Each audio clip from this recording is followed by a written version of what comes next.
بسم اللہ الرحمن الرحیم۔ السلام علیکم دوستو، امید کرتا ہوں کہ آپ خیریت سے ہوں گے۔ اللہ تعالیٰ آپ سب کے عمروں میں، مالوں میں، اللہ آپ کے جانوں میں خوب برکت عطا فرمائے۔ اللہ آپ کی دن دگنی رات چوگنی ترقی عطا فرمائے۔ تو دوستو، مولانا قاری محمد علی ملتانی رحمۃ اللہ علیہ کا بہت ہی خوبصورت، بہت ہی شاندار بیان لے کر حاضر ہوا ہوں۔ دوستو، ابھی تک میرے چینل کو آپ نے سبسکرائب نہیں کیا ہے تو میرے چینل کو سبسکرائب کریں اور بیل آئیکن کو پریس کریں تاکہ میری ہر ویڈیو آپ تک پہنچ سکے، اور میرے ویڈیوز کو اپنے دوستوں میں شیئر کریں۔ تو چلیے بیان کی طرف چلتے ہیں۔ پروردگار عالم نے مسلمانوں کے لیے ہر آیت میں ہدایت رکھی ہے۔ فلاح و بہبود کی منزلیں یہ ہر آیت کے اندر اللہ پاک نے رکھ دی۔ کیا بتاؤں، آج تک میرے تیرے دل میں اس بات نے یقین نہیں پکڑا کہ یہ قرآن کریم اللہ کا کلام ہے یا کسی بندے کا کلام ہے۔ خود اللہ کی عظمت ہمارے دلوں میں کہاں ہے؟ یہ تو اللہ پاک نے سوٹا لے کر اپنی خدائی ہم سے منوا رکھی ہے کہ کسی کی موت بھیج رہا ہے، کسی کو پیدا کر رہا ہے، کسی کو ہسپتال میں پھینک دیتا ہے، کسی کو تڑپتے ہوئے بازار میں لٹا دیتا ہے، کسی کو بھیک مانگتے ہوئے کو تخت شہنشاہی پہ بٹھا دیتا ہے، بادشاہ کا کان پکڑ کر گلیوں میں بھیک کے ٹکڑے منگوا دیتا ہے۔ خدا نے اپنی خدائی یوں منوا رکھی ہے۔ جہاں تک عظمتوں کا سوال ہے، وہ ہمارے یہاں کہاں ہے؟ میں اپنی اور اپنے بزرگوں کی کیا بات کروں، اس اللہ والے کی بات کروں جس کو دوسرے طبقے کے لوگ بھی مانتے ہیں۔ پیر مہر علی شاہ صاحب رحمت اللہ علیہ گولڈا شریف والے اپنی ایک کتاب میں لکھتے ہیں کہ ہر وہ سانس جس میں اللہ کا نام نہ لیا گیا ہو وہ سانس حرام گیا۔ جس سانس میں پروردگار عالم کا نام نہ آیا ہو، مالک کائنات کا نام نہ آیا ہو، فرماتے ہیں سانس بھی تو ایک نعمت ہے، جب رکتا ہے تب پتہ چلتا ہے کہ یہ کتنی بڑی نعمت تھی۔ تو ہر سانس کے آنے کا شکریہ کا طریقہ یہ ہے کہ ایک مرتبہ اللہ آدمی کی زبان سے نکل جائے۔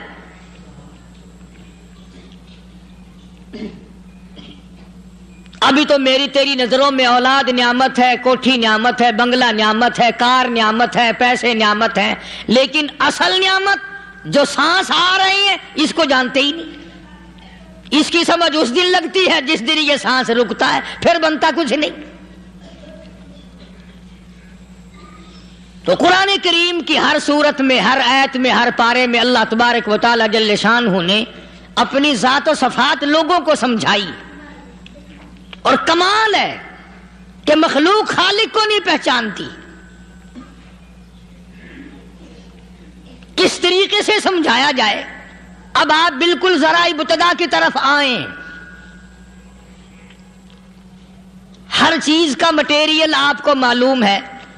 ساری دنیا کہتی آتی ہے کہ گڑ ڈالو تو گڑ کا مزہ آئے گا، شکر ڈالو گے تو شکر کا مزہ آئے گا، جتنا خرچ کرو گے اتنا ہی مزہ آئے گا، ویسا ہی لطف آئے گا۔ یعنی ہر چیز کا جیسا مٹیریل ویسا ہی مال تیار ہوگا۔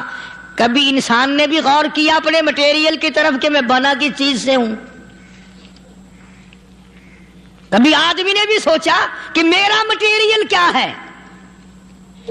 حالانکہ قرآن کریم للکار کی آواز دیتا ہے ثم جعلناہ نطفۃ فی قرار مکین،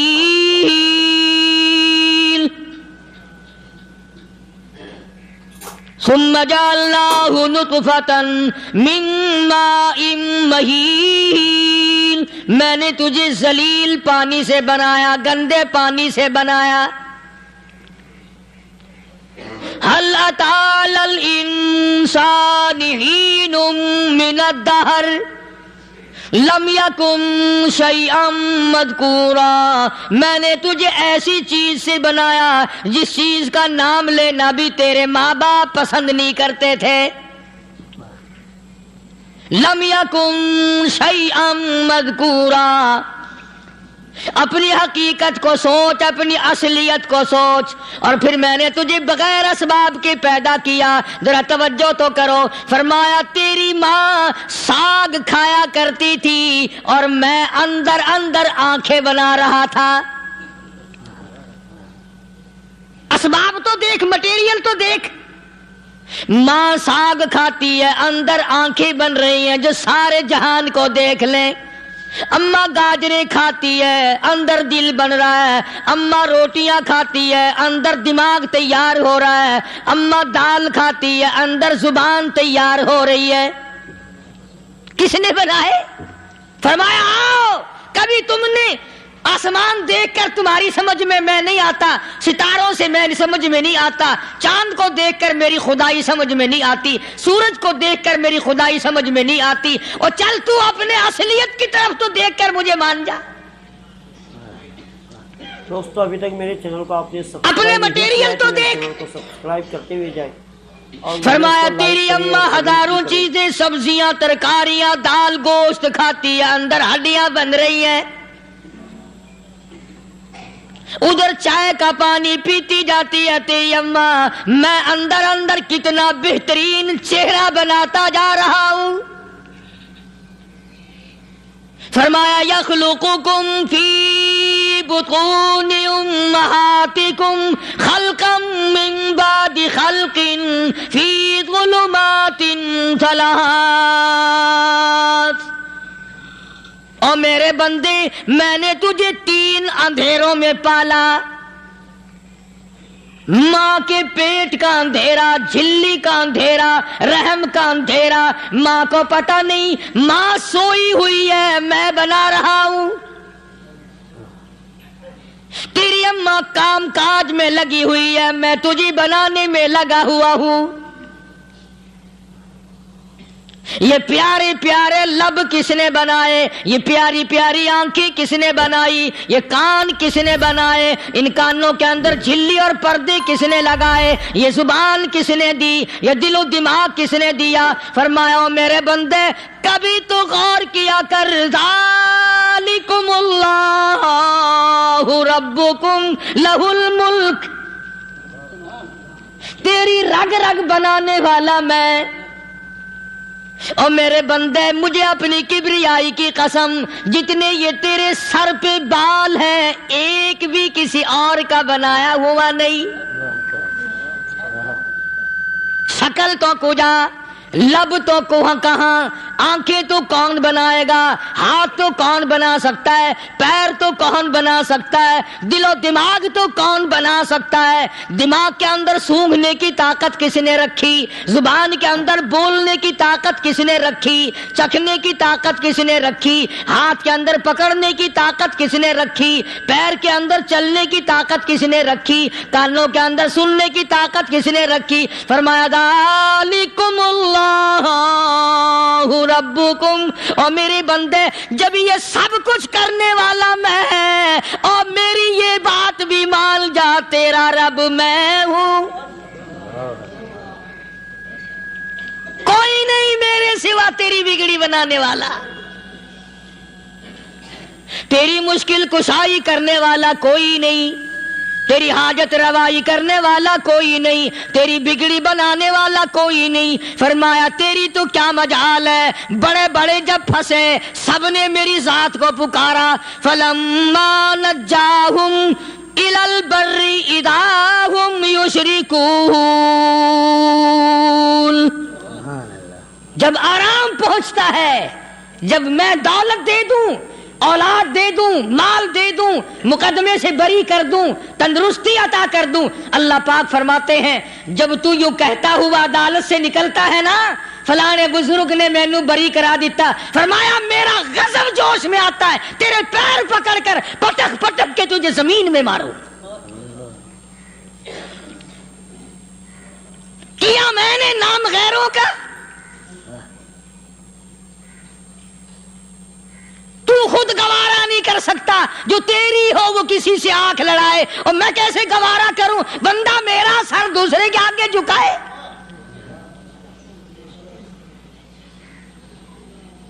میں کیسے گوارا کروں؟ اور فرمایا جب کسی کا سر میرے دروازے پہ نہیں جھکتا پھر مجھے بھی اپنی خدائی کی قسم ہے، اگر میں مٹی اور درختوں کے سامنے نہ جھکاؤں تو میری خدائی کیا ہوگی؟ پھر در در کی مٹی چاٹتا ہے۔ کون آج اللہ کی قرآن کریم کو مانتا ہے؟ عورتوں کے اندر جو سیلاب چل گیا سو چل گیا،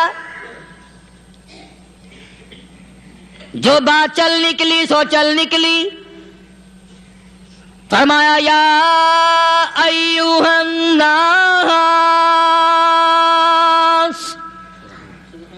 او لوگو، او بادشاہ، او امیرو، گورنرو، وزیرو، سفیرو، ذمہ دارو، تاجرو، یا ایھا الناس،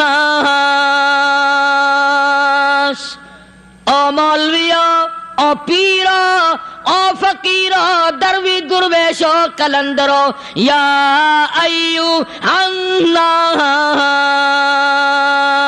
او لوگو، اتقوا ربکم، ڈرو اس پروردگار سے جس کے ایک حکم سے سارا نظام عالم ذرہ ذرہ ہو کر برباد ہو جائے گا۔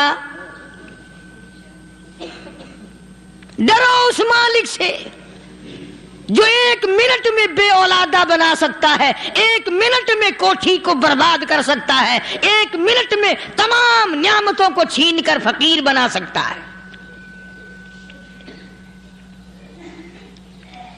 بس ہم کہتے ہیں، آپ سنتے ہیں، دل میں یہ باتیں جمتی نہیں۔ اللہ فرماتے ہیں وَفِي أَنفُسِكُمْ أَفَلَا تُبْصِرُونَ، اگر میری خدائی تیری سمجھ میں قرآن کریم سے نہیں آئی، کالی کملی والے صلی اللہ علیہ وسلم کے فرمان سے نہ آئی، تو پھر 360 جوڑ سر سے لے کر پیروں کی انگلی تک میں نے لگائے ہوئے ہیں، اپنے ایک ایک جوڑ سے پوچھ لے تجھے کس نے بنایا؟ ایک ایک جوڑ سے پوچھ، ان کے اندر مکھ کس نے رکھی؟ نشیب و نما تو دیکھ، تخلیق تو دیکھ آدمی کے اللہ پاک نے کس طریقے سے بہتر صورت میں بنائی ہے۔ اور ظاہر ہے اللہ نے کسی کی امداد نہیں لی کہ آؤ ذرا کان بنوانا جی اچھے سے، ذرا آپ کی فرم آنکھ بنانے والی ہے، آنکھ آپ کی ہو جائے، زبان میری ہو جائے، بندہ بن جائے گا۔ فرمایا نہیں، دنیا کے کام کرتے پھرو، بناتے پھرو، چلتے پھرو۔ فرمایا میرے بندے کا بال تم کوئی ساری دنیا کے سائنسدان ٹیکنالوجی کے ماہر مل کر بنا ہی نہیں سکتے۔ تو فرمایا اتقوا ربکم، ڈرو اس پروردگار سے۔ ڈرنے کا یہ مطلب نہیں کہ نماز پڑھنے مسجد میں آ جاؤ۔ فرمایا اتقوا ربکم، دکان پہ بیٹھا بیٹھا بھی ڈر، کارخانے میں کام کرتا کرتا بھی ڈر، مزدوری کے لیے جاتا تب بھی ڈر، گلی میں سے گزرتا ہوا بھی ڈر۔ اتقوا ربکم، ڈر اس پروردگار سے، مال خریدتا ہوا بھی ڈر، بیچتے وقت بھی ڈر، لوگوں کی بہن بیٹیوں کے پاس سے گزرتا ہوا بھی ڈر۔ اتقوا ربکم، ڈر اس پروردگار سے جس سے چھپنے کا تیرا سوال ہی پیدا نہیں ہوتا۔ فرمایا اتقوا ربکم واخشوا یوما لا یجزی والد عن ولدہ ولا مولود هو جاز عن والدہ شیئا۔ فرمایا اس دن سے بھی ڈر جس دن کوئی کسی کے ذرہ برابر کام نہ آ سکے گا۔ قیامت کا دن، حشر کا دن، محشر کا دن، حساب و کتاب کا دن، اللہ کی عدالت کی پیشی کا دن، پروردگار عالم کی حضور میں جانے کا دن، نام اعمال تلنے کا دن، ہر شخص کا نام اعمال کھبے یا سجے ہاتھ میں ملنے کا دن، ساری کائنات جانتی ہے کہ قرآن کریم نے صاف صاف یہ بات اعلان کہہ دی کہ وہ ایسا دن ہے کوئی کسی کا نہیں بنے گا۔ اولاد ماں باپ کی بننے کو تیار نہیں ہے، ماں باپ اولاد کے بننے اپنی اپنی میں جو پڑے ہوئے ہیں۔ بیوی خامند کی نہیں بنتی، خامند بیوی کا نہیں بنتا، اپنی اپنی مصیبت میں گرفتار ہے۔ روایت میں یوں آتا ہے، ارشاد ہے محمد عربی صلی اللہ علیہ وسلم کا کہ یہ جو دماغ ہے ناک کے ذریعے بہہ کر باہر نکل جائے گا، سوا نیزے پہ سورج کی تپش، آنکھوں سے خون بہے گا، اہل محشر پناہ پکار اٹھیں گے، اور پھر کوئی 1-2 گھنٹے کی تو بات نہیں۔ قرآن کریم کی روح سے اور آیت کی صاف وضاحت سے پتہ چلتا ہے 50,000 سال کا ایک دن۔ ذرا تصور میں تو لاؤ، ارے آج تم نماز کی پرواہ نہیں کرتے، رضائی نہیں اتار سکتے، صبح کو پڑے رہتے ہو، کب تصور میں آئے گی یہ بات کہ 50,000 سال کا دن کیسے گزرے گا؟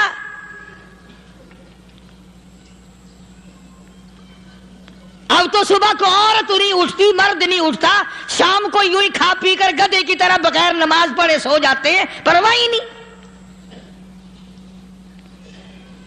فرمایا تعرج الملائکۃ والروح الیہ فی یوم کان مقدارہ 50,000 سنہ، 50,000 سال کا ایک دن۔ درخت نہیں، چھاؤں نہیں، کند نہیں، کوٹھی نہیں، بنگلہ نہیں،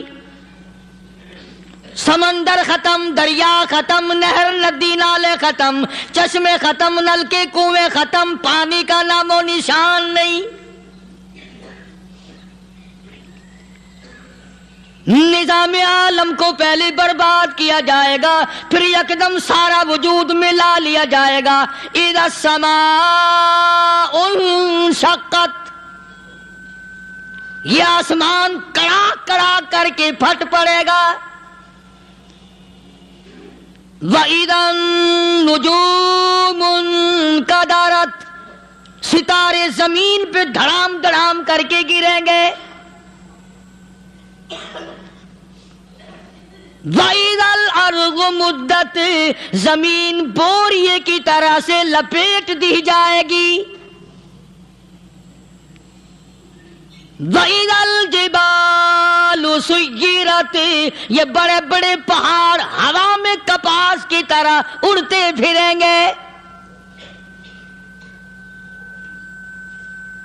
تمام کے تمام علامات قرآن کریم بتا رہا ہے، اور آج مسلمان ہے، میں خود ہوں، آپ ہیں، میں قسم کھاتا ہوں کہ ہمیں خدا کے کلام پہ یقین کوئی نہیں۔ اگر یقین ہو پھر یہ غفلت۔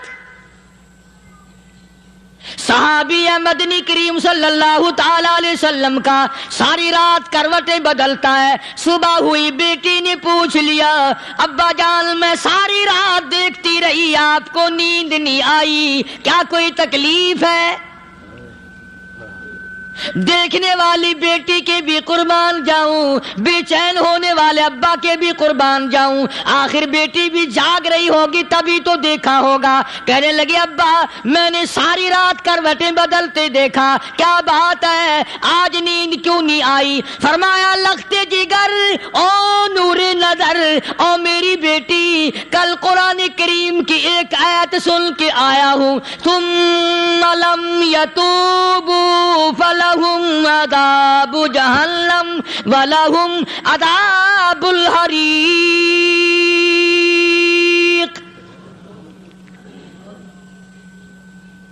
او میری بیٹی جس نے قرآن کریم کے ذریعے جہنم کی خبر سن لی ہو، جہنم کے انگاروں کی خبر سنی ہو، جس نے جہنم کی تباہ کاریاں سن لی ہو، او میری بیٹی نیند کیسے آئے؟ کیسے نیند آئے؟ امام شافعی رحمت اللہ علیہ اتنے بڑے جلیل القدر ولی کامل ہیں، وقت کے امام ہیں، پرہیزگار متقی ہیں، اپنی بیٹی کو فرمانے لگے لختے جگر تیری آنکھیں بگڑتی چلی جا رہی ہیں، میں دیکھتا ہوں تو ساری رات نیند نہیں کرتی، ساری رات سوتی نہیں، مصلی پہ کھڑی ہو کر قرآن پڑھتی رہتی ہے، تو کچھ نیند کر لیا کر، آنکھوں سے محتاج ہو جائے گی۔ عرض کرنے لگے ابا جان نیند آتی ہے، بستر پہ لیٹ جاتی ہوں، آنکھ لگنے کو ہوتی ہے، فوراً میرے دل میں خیال آتا ہے شافی کی بیٹی تو نے تو بستر سنبھال لیا، صبح تیری نامعلوم زمین کے اوپر ہوگی یا لاکھوں من مٹی کے نیچے ہوگی۔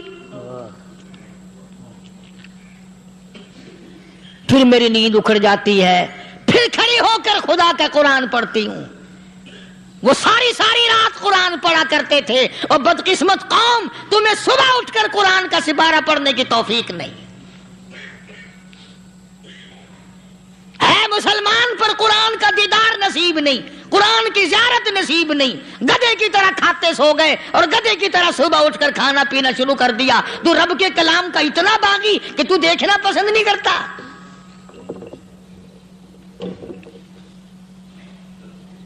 دوستو ابھی تک میرے چینل اور دنیا کی چیز اگر گھر میں نہ ہو، ٹھنڈے ٹھنڈے سانس مارتے ہیں عورتیں بھی، ہاں جی اپنی زمین کوئی نہیں نا، اپنی ہاں جی مکان اچھا اپنے پاس کوئی نہیں، فلاں چیز اپنے پاس کوئی نہیں۔ کبھی کسی نے ٹھنڈا سانس مارا کہ ہم 10 آدمی یا گھر کے ایک آدمی بھی قرآن پڑھنے والا نہیں، ہم سارے کے سارے پتہ نہیں کیسے اکٹھے ہو رہے ہیں۔ اگر دل میں عظمت ہو، ڈاکٹر ہو، افسر ہو، وزیر ہو، آخر ہے تو انسان، ہے مسلمان، ہے مدنی کریم صلی اللہ علیہ وسلم کا امتی، پھر قرآن سے اتنا دور کیوں ہے؟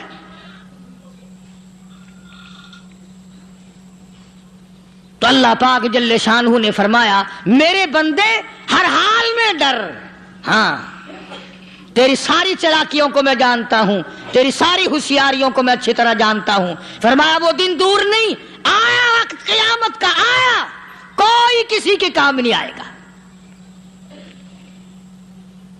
فرمایا ان وعد اللہ حق فلا تغرنکم الحیات الدنیا۔ دنیا نے پھنسا لیا، چہل پہل میں پھنس گئے، اس کے رنگ روغن میں لگ گئے، اس کی زیب و زینت میں لگ گئے، رات اسی کی سوچ ہے، دن میں اسی کا فکر ہے، اور مرنے کا کسی کو بھی فکر نہیں۔ قرآن کریم کے آخری سورت آخری لقمان کے آخری آیتوں میں عجیب مضمون رکھا ہے۔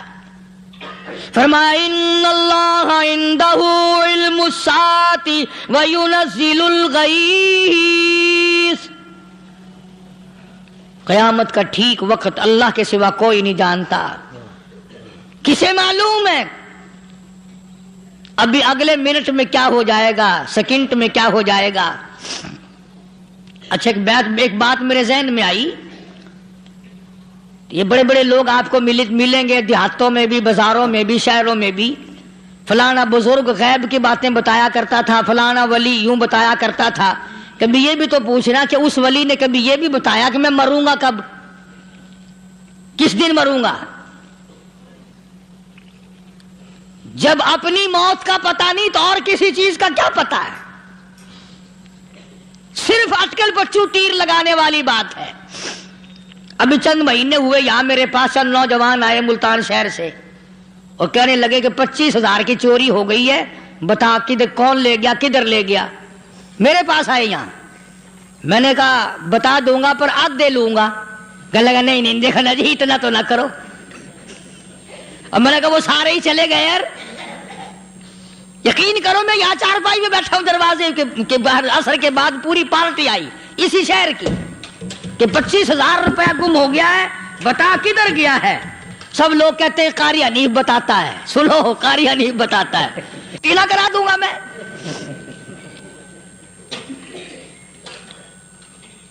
جتنا میں نے انکار کیا میرے سر ہوتے چلے گئے، اخیر میں نے بکواس کر دی، میں نے کہا اچھا بتاؤں گا پھر آدھے لوں گا۔ کہنے لگے نہیں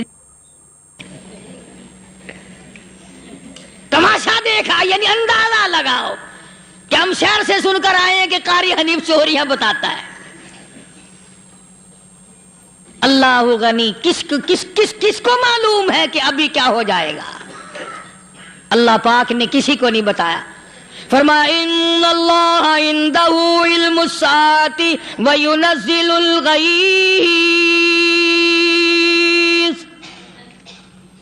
قیامت کا ٹھیک وقت کسی کو معلوم نہیں، بارش کا کوئی پتہ نہیں کب ہوگی، کتنی ہوگی۔ تم ابھی کہہ رہے ہوگے کہ جی محکمہ موسمیات والوں کو پتہ چلتا ہے، ان 3 مہینے میں یہ محکمہ موسمیات والے کئی دفعہ کہہ چکے ہیں کہ بندہ باندی ہوگی، مگر کچھ بھی نہیں ہوا۔ بلکہ جتنے یہ زیادہ بتلاوے نا اتنا ہی موسم خراب ہوتا چلا جاوے۔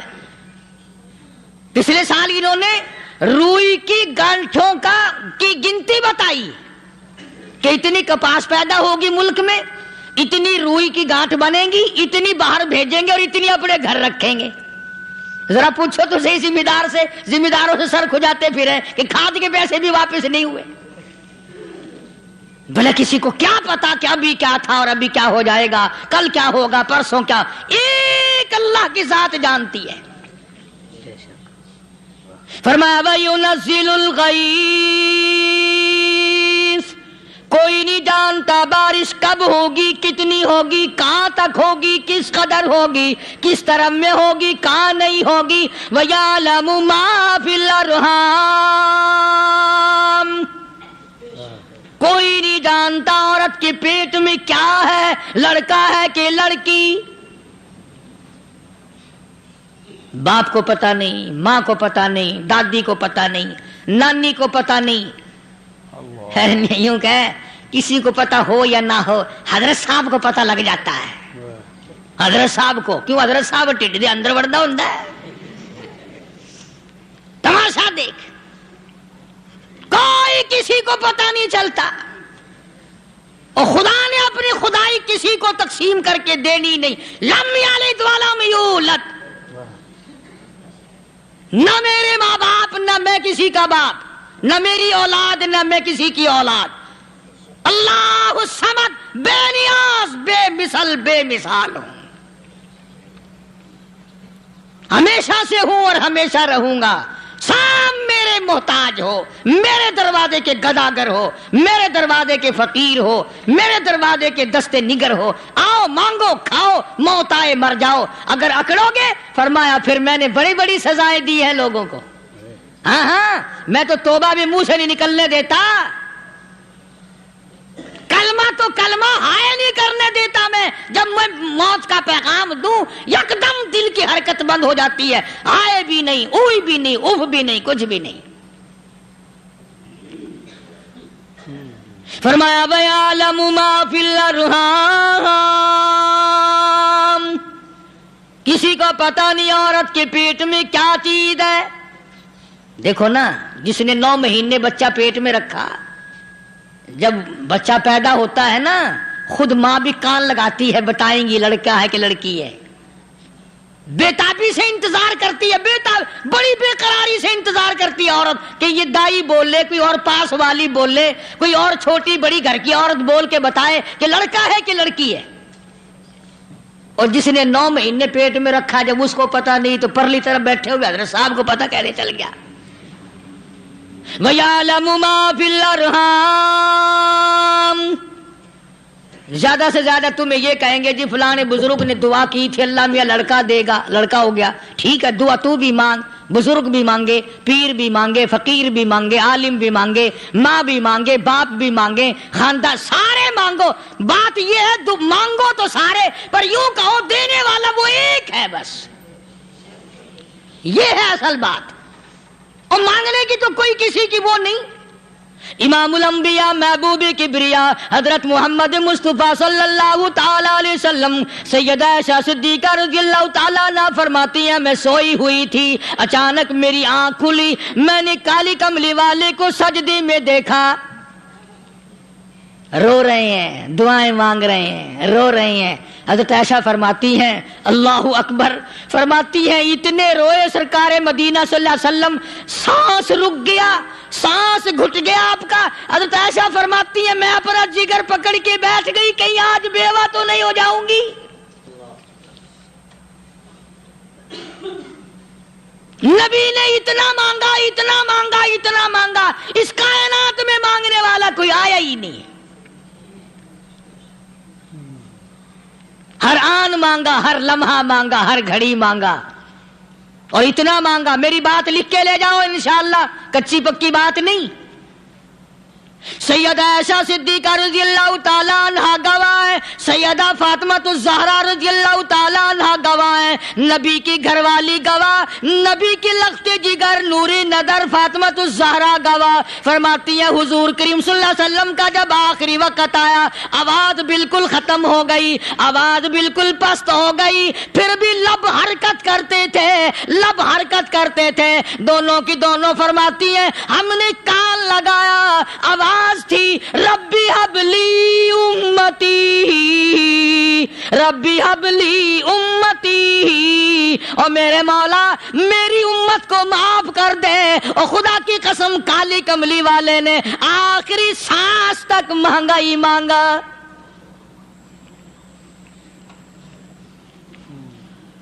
چاہے تیرے لیے مانگا، امت کے لیے مانگا، مگر ہر وقت مانگا۔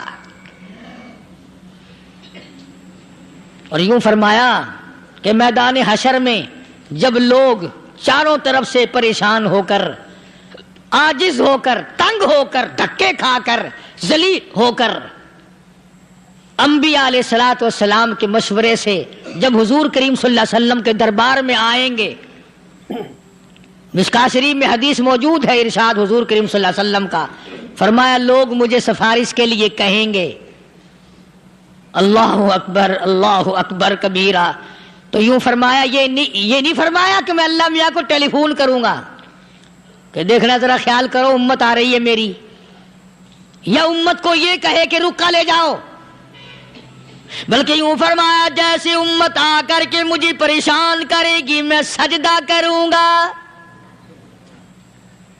میں سجدہ کروں گا، اس وقت بھی سر میرا در تیرا، جھولی میری عطا تیری۔ اور حدیث پاک کا اگر مضمون پڑھ کر دیکھو سارے مضامین حل ہو جائیں۔ یوں فرماتے ہیں خود حضور کریم کہ میں اتنا لمبا سجدہ کروں گا اس وقت قیامت میں، اتنا لمبا سجدہ کروں گا کہ 7 دن 7 راتیں کا وقت ایک ہفتے کے برابر وقت لگ جائے گا، میں سر سجدے سے نہیں اٹھاؤں گا۔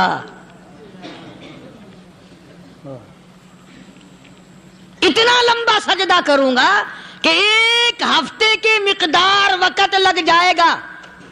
یہ مقدار کیوں فرمایا؟ قیامت کا دن ہے نا، دن ڈھلنا نہیں، چھپنا نہیں، رات آنی ہی نہیں، رات تو ہے ہی نہیں نا، اس لیے فرمایا ایک ہفتے کی مقدار دن لگ جائے گا، وقت ختم ہو جائے گا پورا ہفتے کے برابر۔ اس کے بعد اللہ پاک مجھے فرمائیں گے ارفع راسک یا محمد صلی اللہ علیہ وسلم، میرے محبوب سر اٹھاؤ، سل مانگو توتا دوں گا،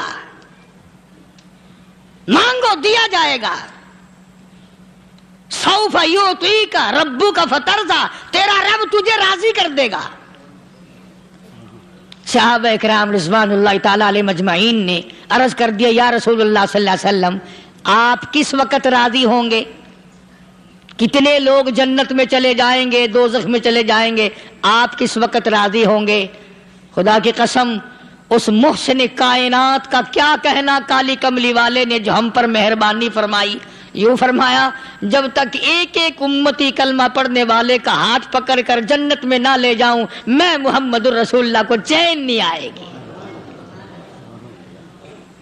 ایک ایک کو لے جاؤں گا اور چین نہیں آئے گا مجھے اس وقت بھی۔ تو عرض یہ کر رہا تھا کہ قرآن کریم نے اور تمام چیزوں میں عقیدے کا سدھار کہ عقیدہ بناؤ، یہ جو عقیدہ ہے نا اس کی حیثیت ایسی ہے جیسے پہلی اینٹ عمارت کی. اگر اینٹ ٹیڑھی ہو گئی تو ساری عمارت ٹیڑھی ہو جائے گی. اگر عقیدہ صحیح نہیں تو سارے اعمال ٹیڑھے ہو جائیں گے، اور اگر عقیدہ صحیح ہے تو اعمال بھی اور تمام افعال بھی اخلاق بھی تمام کی بنیاد جو ہے وہ صحیح رہے گی اور اچھی توفیق ہوگی. یہ عربی کلمہ ہے، آپ اور میں اگر کلمے کا معنی سمجھ لیں پھر بھی بات بنتی ہے. یہی تو معنی لا الہ الا اللہ. کوئی نہیں بگڑی بنانے والا، کوئی نہیں حاجت روا، کوئی نہیں مشکل کشا، کوئی نہیں تیرا ہاتھ پکڑنے والا، کوئی نہیں مجھے اور آپ کو اولاد دینے والا، کوئی نہیں بیوی بچے دینے والا، کوئی نہیں یہ ہر روز روٹی کھلانے پانی پلانے والا اس کے سوا کوئی نہیں الا اللہ. ایک اللہ کی ذات ہے. اور فرمایا کہ یہ بتایا کس نے کہ یہ سب کچھ کرنے والا کون ہے؟ محمد الرسول اللہ صلی اللہ علیہ وسلم، کہ ہمارے آقا اور مولا حضرت محمد الرسول اللہ صلی اللہ علیہ وسلم نے بتایا. تو قرآن کریم کی ان آیتوں نے وضاحت کر دی وما تدری نفس ماذا تکسب غدا. کسی کو پتہ نہیں کل کیا ہو جائے گا، صبح کو کیا ہو جائے گا، شام کو کیا ہو جائے گا. وما تدری نفس بأي أرض تموت. کوئی نہیں جانتا موت کس جگہ پہ آئے گی. دوستو ابھی تک میرے چینل کو آپ نے سبسکرائب کسے معلوم ہے کہ میری قبر کہاں بنے گی؟ کوئی نہیں جانتا میرے اس بدن کو جانور کھا جائیں گے. کسی کو علم نہیں ہے کہ قبر کا گڑھا ملے گا کہ نہ ملے گا، کفن ملے گا کہ نہ ملے گا، نماز جنازہ نصیب ہوگی کہ نہ ہوگی، غسل نصیب ہوگا کہ نہ ہوگا. کوئی نہیں جانتا کلمہ پڑھتے موت آئے گی یا کنجری کے گانے سنتے گاتے موت آئے گی. کس کو علم ہے کہ آخری کلام جو دنیا میں ہوگا وہ درود پاک ہوگا یا قرآن کریم ہوگا یا دعا ہوگی یا استغفار ہوگا، اور یا گالی منہ سے نکلے گی، دم نکل جائے گا. کسے معلوم ہے؟ اس لیے فرمایا وما تدری نفس بأي أرض تموت. کوئی نہیں جانتا موت صبح آئے گی یا شام آئے گی، بیوی بچوں کے سامنے آئے گی یا اسپتال میں، کوئی پاس ہوگا بھی یا کہ نہیں جس وقت موت آئے گی کسے معلوم. سجدے میں آئے گی یا کنجری کی گود میں آئے گی کیا پتا، فلم میں آئے گی یا مسجد میں آئے گی. پچھلے دنوں ایک جگہ ایک آدمی نے صبح کی اذان دی، بڑی اچھی اذان دیا کرتا تھا، اللہ کا نام بلند کیا، زمین پہ بیٹھا اور ختم. فجر کی اذان دی، جو سنے انہوں نے کہا یار ابھی تو اذان دی تھی، بس اللہ کی طرف لوگوں کو بلایا اور خود دنیا سے رخصت ہو گیا. ہاں کسی کی موت یوں بھی آیا کرتی ہے، کسی کی سجدے میں آ جاتی ہے، کسی کی مراقبے میں آ جاتی ہے.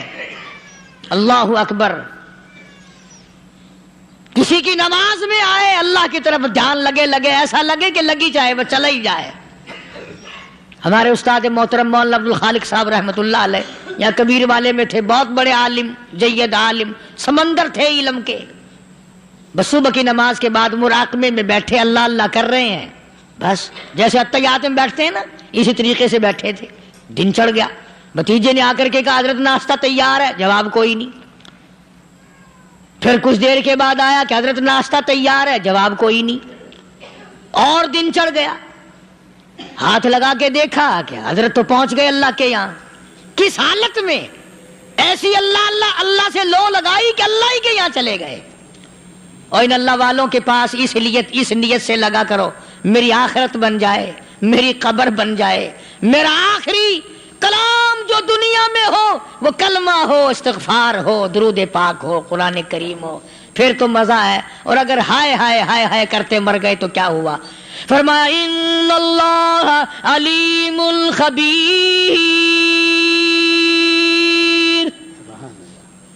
میں خدا کی ذات تمام چیزوں سے واقف ہوں. مجھے تو پتا ہے نا، تیرے ایک ایک سانس کا پتا ہے، تیری رگ کے ایک ایک خون کے قطرے کا مجھے پتا ہے. اس لیے کہا کرتا ہوں کہ عادت ڈال لو درود شریف پڑھتے ہوئے چلنے پھرنے کی، کلمہ کلام پڑھتے ہوئے چلنے پھرنے کی، استغفار کرتے ہوئے چلنے پھرنے کی. پہلے زمانے میں جب ٹھوکر لگتی تھی تو لوگ سبحان اللہ کہتے تھے، اللہ اکبر، استغفر اللہ. اب گالی منہ سے نکلتی ہے، اب گالی منہ سے نکل رہی، گالیاں بکتے ہوئے لوگ مر رہے ہیں. حضرت معاذ بن جبل رضی اللہ تعالیٰ عنہ مدینہ پاک میں بیمار ہے، آخری وقت ہے. صحابہ کی ایسی ایسی موت آیا کرتی تھی. چاروں طرف جتنے گھر والے بیٹھے ہیں، اماں بھی، بیٹی بھی، گھر والی بھی، بہن بھی، بھائی بند بھی، قبیلہ بھی، خاندان بھی. مدینہ شہر ہے، کالی کملی والے کا شہر ہے. حضرت معاذ بن جبل کا آخری وقت ہے. چاروں طرف بیٹھنے والے بھی تلاوت کر رہے ہیں قرآن کریم کی، خود معاذ بن جبل بھی تلاوت فرما رہے ہیں. اچانک حضرت معاذ رضی اللہ تعالیٰ عنہ رونے لگے. روئے حضرت معاذ. یہ وہ جوان ہے جس کو رخصت فرمانے کے لیے یمن کا گورنر بنا کر کے بھیجا حضور صلی اللہ علیہ وسلم نے. حضور صلی اللہ علیہ وسلم اس کو روانہ فرمانے کے لیے کئی میل پیدل تشریف لے گئے. ہاں حضور کے صحابہ. تو معاذ بن جبل جب رونے لگے تو گھر والوں نے پوچھا کیوں؟ کوئی بیٹھا ہوگا نا. کہنے لگا ڈر گئے، موت سے ڈر رہے ہو، موت سے ڈر کے رو رہے ہو. حضرت معاذ کہنے لگے نہیں، موت سے کیا ڈرنا، میں کیوں ڈروں موت سے، اس نے تو آنا ہی آنا ہے، میں نہیں ڈرتا. لگا پھر رویا کیوں رو رہے ہو؟ اللہ اکبر. صحابی کہتا ہے میرے دل کی تمنا میرے دل میں رہی، میری آرزو پوری نہ ہو سکی، میری حسرت میرے دل میں رہی، میرا شوق پورا نہ ہو سکا، میری آرزو پوری نہ ہو سکی، میری تمنا پوری نہ ہو سکی. بستر پہ موت آ رہی ہے اس لیے رو رہا ہوں. اے کاش رمضان کا مہینہ ہوتا، میں روزے دار ہوتا، گرمی کا موسم ہوتا، مجھے سخت پیاس لگی ہوتی، کفار سے مقابلہ ہوتا، میدان جہاد اور جنگ ہوتا، میں کئی کافروں کو قتل کر دیتا، پھر وہ مجھے قتل کر دیتے، میری زبان کاٹ لیتے، میری اللہ کے یہاں پیشی ہوتی، میرا رب مجھ سے پوچھتا معاذ دنیا سے کیا لایا. میں عرض کرتا الہی بولوں کیسے، تیری راہ میں زبان کٹا کے آیا ہوں اور روزہ رکھ کر آیا ہوں، تیرے محبوب کے حوض کوثر کے پانی سے روزہ افطار کروں گا. کہتا اس لیے رو پڑا ہوں کہ بستر پہ موت آ رہی ہے. ڈر کس چیز کا؟ یہ نہیں ڈرا کرتے تھے. حضرت ابو ایوب انصاری سب کہہ دو رضی اللہ تعالی عنہ. اللہ اکبر، کتنا بڑا مقدرہ والا جوان ہے. مدینہ پاک میں حضور کریم صلی اللہ علیہ وسلم نے اسی کے یہاں ڈیرا لگایا. آخری وقت ہے، بیمار ہے ابو ایوب انصاری. مدینے سے صحابہ جنگ کے لیے چلے. آؤ صحابہ کی تمنائیں دیکھو. ہم جتنے بیٹھے ہماری تمنا تو یہی ہے نا، کاروبار بڑھ جائے، مکان دکان کا ساز و سامان بڑھ جائے، یہ مل جائے وہ مل جائے، یہ ہو جائے وہ ہو جائے. ابو ایوب انصاری بیٹھے ہوئے دیکھ رہے ہیں صحابہ سواریوں پہ پیدل تلوار نیزے تیر لے کے چلے. ابو ایوب انصاری کہنے لگے کہاں چلے ہو؟ کہ جہاد فی سبیل اللہ کے لیے. کہنے لگا مجھے بھی لے چلو. سمجھ رہے ہیں آپ سارے؟ فرمایا مجھے ساتھ لے چلو. کہا کمال ہے، بیمار آدمی اور جنگ میں بیمار کا کیا کام ہے، کیا کرو گے؟ نے کہا مہربانی کرو، احسان کرو مجھ پر، مجھے ساتھ لے کے چلو. خدا کے بندے بیمار ہے، کرے گا کیا میدان جہاد میں؟ کہنے لگا تم تو بیمار کی بات کر رہے ہو، مجھے ساتھ لے چلو اونٹ پہ ڈال کر. توجہ کرنا ذرا، آخری بات میرے یاد آئی ہے، بتانے لگا ہوں. ابو ایوب انصاری حضور کا میزبان مدینے والا کہتا ہے میں بیمار ہوں، مجھے اونٹ پہ ڈال کے لے چلو، اور اگر میری راستے میں موت آ جائے پھر بھی میری لاش کو ساتھ لے جانا. جہاں کفر اور اسلام کا جنگ ہوگا، مقابلہ ہوگا، اس میدان میں میری لاش کو پھینک دینا. شاید کسی مجاہد کی سواری کا پیر میرے اوپر آ جائے، میں بھی قیامت میں اللہ کے حضور میں کہوں گا یا اللہ تیرے میدان جہاد سے اٹھ کے آیا ہوں میں بھی. اندازہ لگا ابو ایوب انصاری کی تمناؤں کو دیکھ، حسرتوں کو دیکھ. فرمایا مجھے ساتھ لے چلو، اگر میری موت آ جائے تو لاش کو بھی پھینکنا نہیں، دفن راستے میں نہ کرنا، ساتھ لے چلو، وہاں میدان میں ڈال دینا، اور اسلام کے لیے جو لڑنے والے ہوں، کفر کو مٹانے والے ہوں، ان کے پیر میرے اوپر آ جائے میں کامیاب ہو جاؤں گا. ایک تم ہو جو مسجد میں جھاڑو دینے سے بھی آر کرتے ہو، صف بچھانے میں بھی تمہیں شرم آتی ہے، صف اکٹھا کرنے میں بھی تمہیں شرم آتی ہے، ادھر ادھر کوئی چیز کرنے میں تمہیں کیا معلوم ہے جس وقت قیامت کے دن ان شاہی درباروں کے خادموں کو انعام ملے گا نا، پھر ٹکرے مارو گے، او ہو لو بھائی کمال ہو گیا، ہم تو یوں ہی رہ گئے. تو آج توفیق نہیں رہی، اللہ سے مانگ، سوتے بھی مانگ، جاگتے بھی مانگ، ہر وقت مانگ، وہی تیری میری جھولی بھرے گا، اسی کی عطا اور بندہ نوازی سے ہم سب کا کام چلے گا. فرمایا ان اللہ علیم خبیر، میں تمہاری ضروریات کو بھی جانتا ہوں، ہر چیز کا مجھے پتا ہے. اللہ مجھے اور آپ کو عمل کی توفیق عطا فرمائے.